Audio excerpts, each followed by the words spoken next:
This is a program called Meet the Masters, and it's a series of artist interviews in front of a live audience. And the interviews are conducted by our festival intern, David Misal, an American Studies doctoral student at Penn State. The Meet the Masters program is intended to give audiences the opportunity to learn about the lives and music of celebrated folk masters. Before we get started, I'd like to recognize an important guest in the audience, Mr. Tony Cheval, Deputy Chairman for Programs and Partnerships at the National Endowment for the Arts. Let's have him stand up, please. Woo-hoo, give him a hand. And with him we have Philip Horn, formerly of the Pennsylvania Council of the Arts. Let's have him there raise his hand. Wonderful. Thank you. So today's guest is Billy McComiskey. Billy is a 1986 All-Ireland Senior Button Accordion Champion and is a 2016 National Heritage Fellowship recipient, a program sponsored by the National Endowment for the Arts. And so you guys can go ahead and get started. Thank you for coming. All right. Well, thank you all for being here. Today we're here to talk with Billy a little bit about, what makes his music and his tradition special. And so I want to start off with a question that was confounding me when we first were kind of chatting about, accordion and music and folk performance and such. One of my first questions to you was, what separates what you do, this sort of Irish accordion tradition, from other ethnic accordion traditions, like, say, Polish or German or something? So why don't we kind of start there? Because I feel like we've got to narrow that down before we really go any further, right? Yeah, that's a point. Well, I'd have to. You kind of have to begin at the beginning. So there were accordions and concertinas.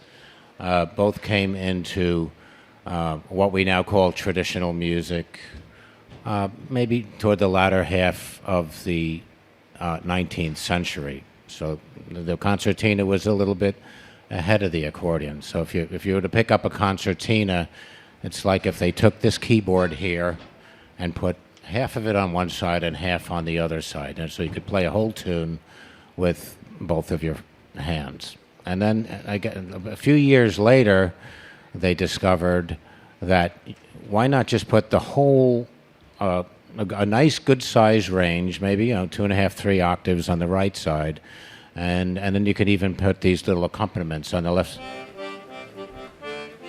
like that. So can you hear that? So that's kind of where where it started, and then I guess what happened. I think what happened here in the United States was, as all these immigrants came from different parts. Okay, I'll go back to this immigrant thing again. So there they are over there in Italy, Germany, France, these different places, and they were able to figure out how to make. This would be a pretty fairly involved box here, but they would have about 10 buttons on this side, so you could go like.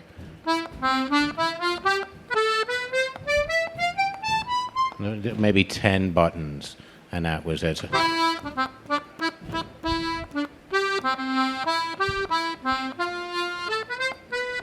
So you could play all these lovely little tunes. If you were in a little house, if you didn't have very much money, if you were just struggling to get by, you would do whatever you could to have a little bit of fun. Maybe you'd have a little bit of puccine. That would be like, what we call white lightning over here. They'd have a little something to have a little bit of fun.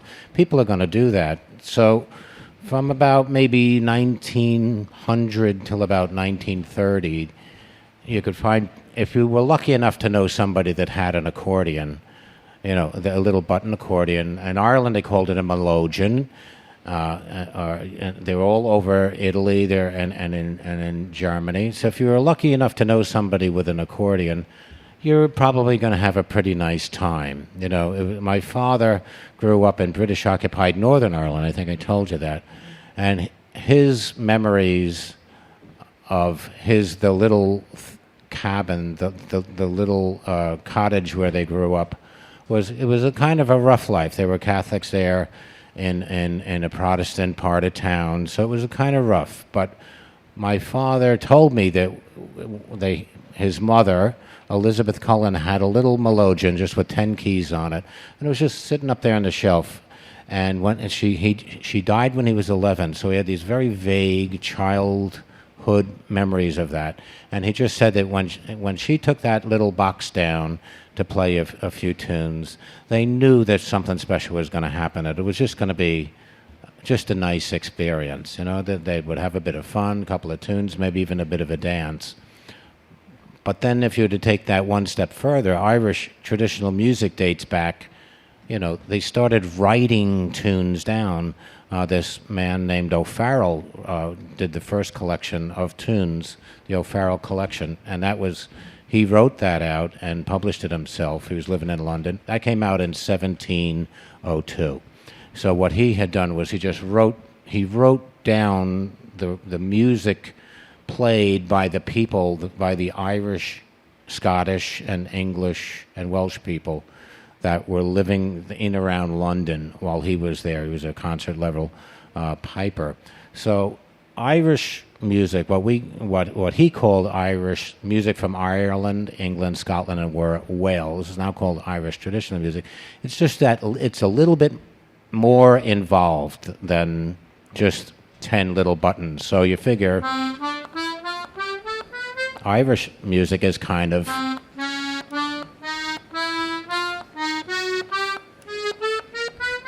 so it's diatonic, but it's very modal. It's a very highly evolved diatonic music, and that would be that's kind of the thing that if it's one thing to listen to go out to a beer garden and hear somebody playing, and that's kind of like, it might be German, it might be Polish, it's whoever shows up. But if you were I just heard little snippets of Polish music. I couldn't hum it. I didn't know where to tap my feet to it. It's a very, very highly evolved traditional art form.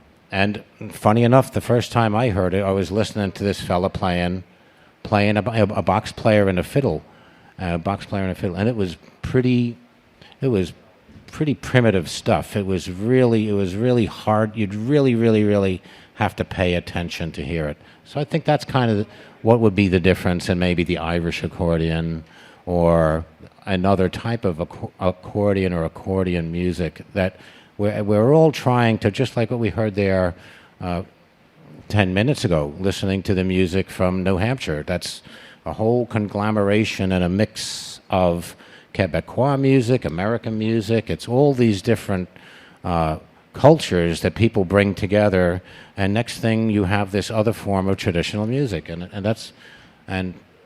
that's what Irish music was, and now Irish music plays a part in that.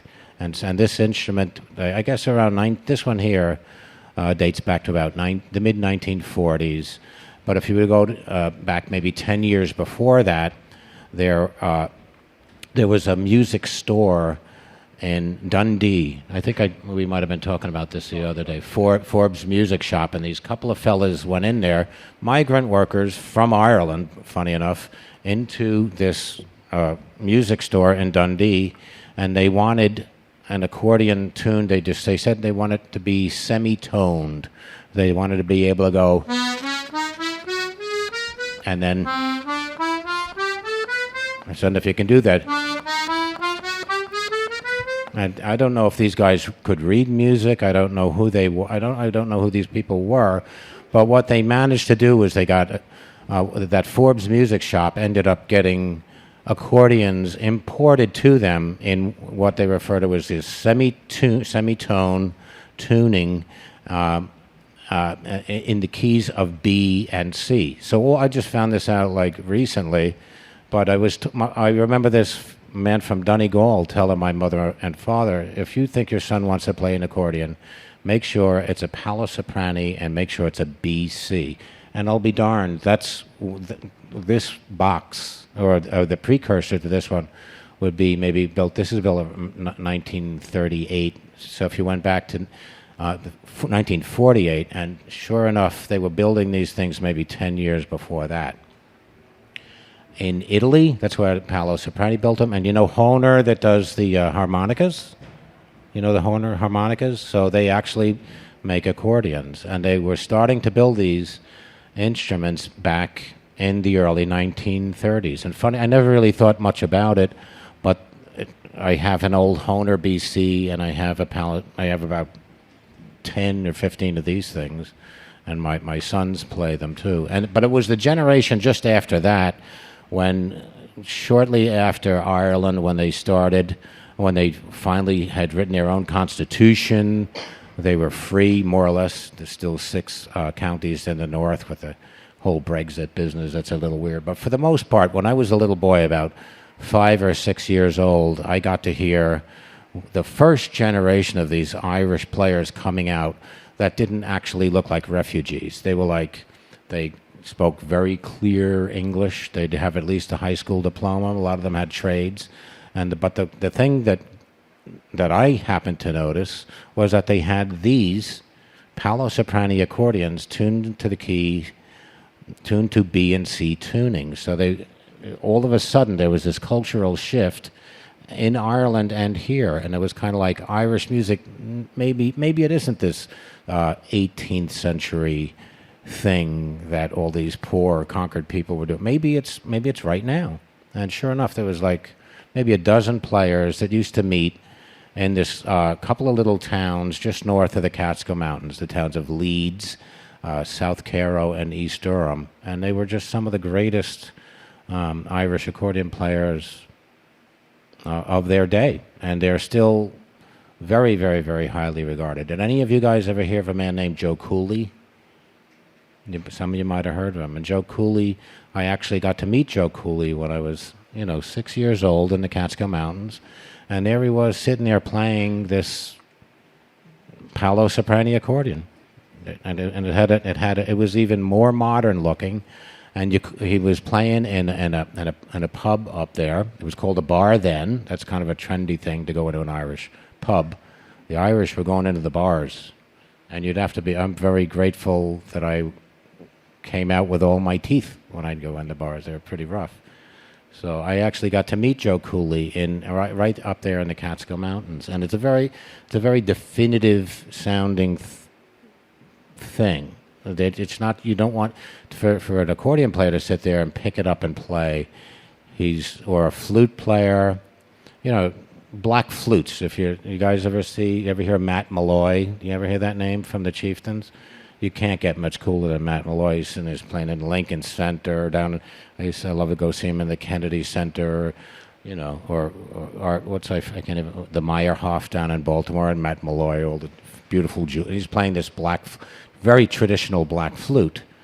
The reason the Irish play the black flute is because the classical players didn't want it anymore. They had moved on to chromatic instruments, to either silver or gold chromatic flutes. The next thing, in all the pawn shops all over Europe, all over Great Britain, there were these black flutes just kind of collecting dust. So you could get yourself a good black flute for like $25. The man that taught me to play this accordion, as a matter of fact, bought it for £50 from a tinker, and it was barely playable. But again, it's this darkish kind of color, kind of like the chanter on bagpipes, and that's kind of a universal thing. If you look at Scottish pipes or Northumbrian pipes, all sorts of pipes too. The Aeolian pipes that the Irish play. It's all kind of if you have this color going on, that charcoal or black. That's kind of one of these other things that is a signal that it's a traditional instrument. Excellent. Was that long? Yeah, long. Do you need to know anything else? Nobody's run out yet. We're okay. We are here to hear you, and I would much rather hear him talk than hear me talk, right? So, you started to talk a little bit about sort of, the connection to your family and kind of how you got started. But let me ask you this. How did you develop the repertoire that you play? And then, if I can beg, since I've got two of you here, if I could beg you to play me a tune, give me a minute or two of something typical, something that's kind of defines you, that will be fantastic. Thanks, Billy. I guess the thing that the thing that happened to me, like when I was like 5 or 6 years old, I was really like I can't even remember how many times I corrected myself trying to remember your name, and basically that's because you don't play the Irish accordion. I was completely obsessed with the instrument and with the incredible fun that people were having while the players would be sitting there. And the same thing goes on right now. The players are engrossed and playing the tunes the best they can with chaos. Sean and I, this man, how far do you maybe pull that up and talk in a little bit? Yeah. So Sean is actually from right up here, like how many miles from here? Like 10, 15 minutes away. 10 or 15 minutes, and he's one of the finest Irish guitar players in Irish music right now. He spends an awful lot of time in Ireland. This is one of your neighbors, and that's kind of what happens. It survives on its own. It's self-perpetuating, and it kind of the tools that the music would use is kind of I guess they refer to it as an oral tradition. So you hear the beauty. Some people would just go, "Oh, there's a session, we have to go." The session might start at 4 or 5 o'clock in the morning, and there you go. It doesn't make any sense. The places, everybody just has to be there because they love it. And the players are all kind of in the same situation. For the most part, they've learned because they have about relative pitch. Some of them relative pitch and up, so you can kind of hear the music. And if you can hear it, then there's a chance that you might be able to play. You might just get to love it, but then a good few of the people that can hear it can actually play it. And now it's gotten very Irish traditional music has just gotten very, very popular. Yeah. Would you like to hear a tune? We were just sitting here. This is called The Tempest, and I learned it from my friend Brendan Mulvihill. We were playing down in Washington, and I really liked the way Brendan played it. And then when I went up to New York, there's more immigrant players in New York, players from either Ireland or anything. There's a lot of Irish, first-generation Irish musicians living in England too. So it's all very active. Everybody moves around. There's a lot going on. So when we went up to New York and played it, they told us we were playing it wrong. So and now, and that happens from one district, let's say, to the next. That keeps going around like that. So we'll play it the way the New Yorkers live in, and the Irish immigrant New Yorkers would play it. And I don't know if that's how they played it. Is that how they played it in Ireland?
You would think that we had played that before, and we didn't. So there you go.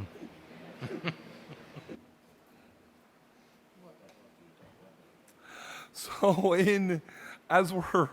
I'm sorry, I just think it's great to hear someone say, I've never played that before, but here it goes. That's a lot of fun. So, as we're wrapping up here, you've talked a lot about, sort of Irish music, where it came from, how it got here, and all of that. How do you see, and this is a question that I asked Rodney a few minutes ago, and he said, well, I don't think there is tension. So I'll pose the same question to you. Is there tension between preserving the past and moving forward, or is there no tension? How do we balance that? Just what are your thoughts on sort of past versus future with this whole thing of traditional music and folk culture? And then, I'm not even going to take back the mic. Just play us out with one more tune if you don't mind, okay? Thanks, Billy. So I guess I think the key these traditional art forms are kind of akin. There's something going on there. There's a constance in there. It's kind of like being very religious. If when you have these set of rules that you live by. So there can be a little tension when you look at it that way, because people will kind of differ. All of a sudden, it's considered to be playing on the dark side if instead of playing a B and C accordion, if you play a C sharp D accordion. And I was kind of disturbed about that for a little while, and now, it took me a little while to get over it, but I have. It's okay. I'm doing all right. Talked to my priest. He says, Bill, just go easy. Everything's fine. So I guess that's kind of like that. And then, but I was just in Butte, Montana, for the National Folk Festival up there. Thank God for the NCTA, the NEA. We'd be lost without these guys. They're a big hand for these men. Great people. So I was sitting there doing an accordion workshop with a fella from the Texas-Mexican border, and another fella from Brazil, and a guy from Louisiana, and it was the Louisiana fella that caught my attention. He was 28 years old, and I can very badly play two tunes of Cajun music. I destroy them. I admit it. I'm no good at them. But he agreed to play one with me, and I realized that the tune that I had learned it from a student of Mark Savoy. Anybody of you guys ever hear Mark Savoy? It's like, so good. Yeah, and very, very, very good. And they play those accordions that Mark Savoy plays. If you can play the old traditional melodeon in the Connemara style in West Galway, there's a chance that you're going to see a Mark Savoy accordion that they're playing it on. It's kind of cool that these old Irish men are sitting there playing instruments that were built in Louisiana. But the thing that kind of struck me was this young fellow was through the roof good with a single row. He was, and I'm not being a wise guy here, he was kind of like the Michael Flatley of Cajun accordion music. I had no idea what this guy was doing with one row of that accordion. But when he was done, I just felt like that might have been the best Cajun music I ever heard. So wherever he went with it, as Sean McGlenn told me, he says, if the vast majority of people are with you when you're making these little changes, when you're personalizing the music, and he wouldn't have said it that way. He was from Galway. Well, if you're putting it in and they like it, you must be doing something right. That would be kind of where it's going. So the standard seems to be getting higher with these musics, but it's because the people are being celebrated instead of kept down. If you get a chance to understand what's going on in these various communities, and music, music is just such a great path toward peace. Yeah, I was at the Bicentennial Festival down for this that the Smithsonian hosted. They're just incredible. Do you know these two jigs? I'm sure you do. And this one. So in Irish music, it kind of went from.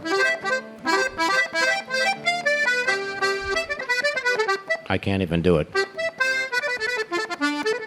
It kind of went from that Irish American accordion music from maybe the early 1920s, and all of a sudden, these couple of guys.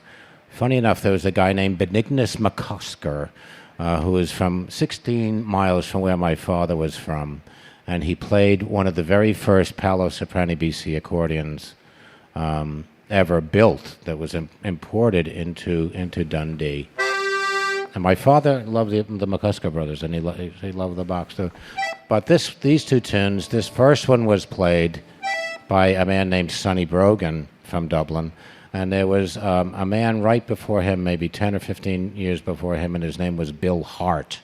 And what these two guys were able to do, neither one of them read music, but they were able to take these Irish fiddle and piping tunes with the modes and the inflections, they were able to interpret them.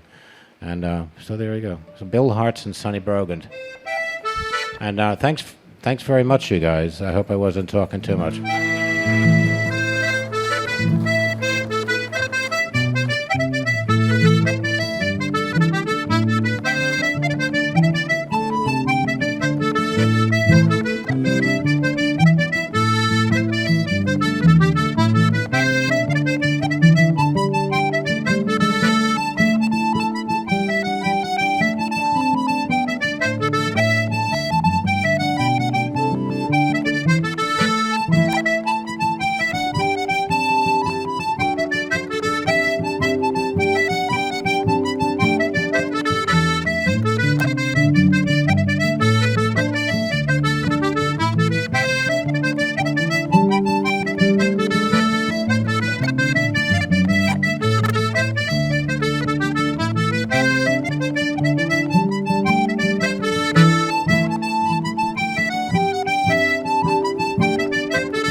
Thanks very much. Thank you.